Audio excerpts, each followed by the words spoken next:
Hey, Nana and Poppa, how's it going? Oh man, it is a hot day today here in LA. It's the beginning of April and it is 88 degrees outside. So definitely grateful for the sun and glad to be back in a hot place. Reminds me of Dallas.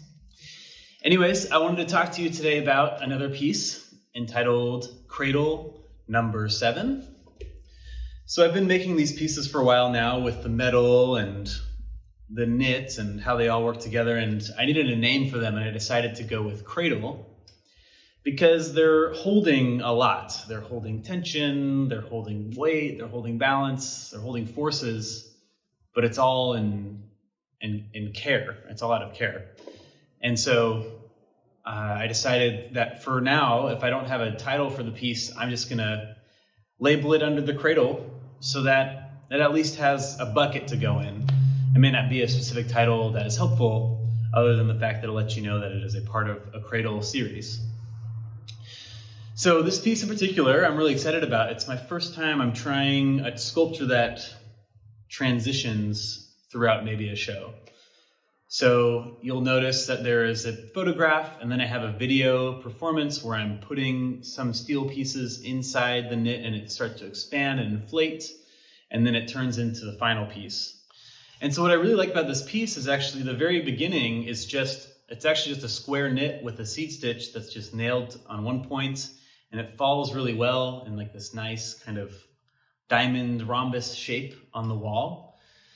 And then I was looking for something that had weight to put into this piece. This was actually originally for a design project for Cecil Taylor, my friend's dad, and as I was making it, I was like, this is actually an art piece.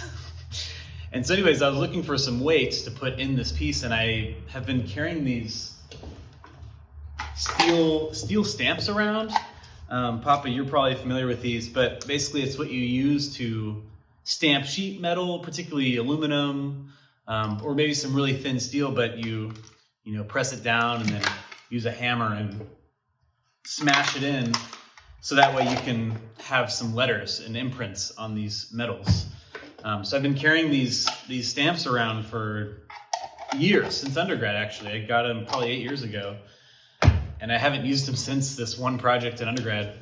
But these actually ended up being perfect. I was able to just do one at a time.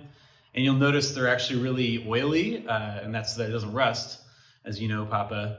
But you'll notice in the piece, as I put them in, the oil was rubbing off on the knit, which I actually really liked.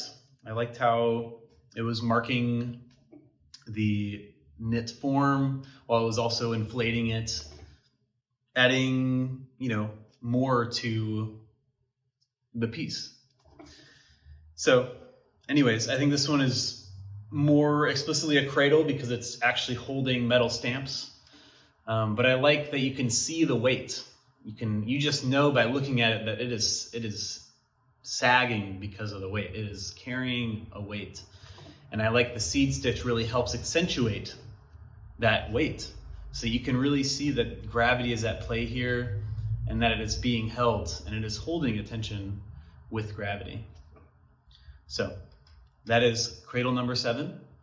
And thank you for watching. Love y'all.